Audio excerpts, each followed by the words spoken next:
شو عملت هاي البنت لما طلعت على المسرح عند حفلة الشامي وليش كل الوطن العربي قايم عليها؟ بهاي الفيديو رح نعرف، ورح نعرف ايضا ليش كل حفلات الشامي تطلع ترند. هل هالشي متفق عليه ولا صدف بتصير؟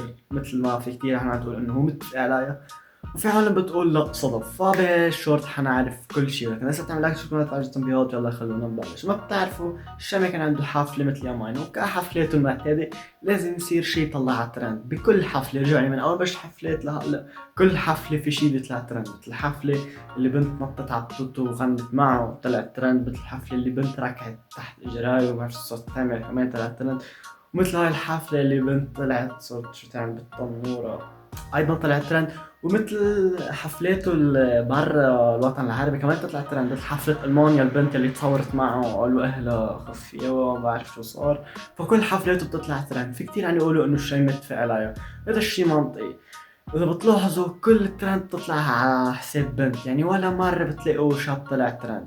فبهالفيديو شوفوا اللي بنت طلعت على المسرح ومش كنت عم تعمل غلطة اياها.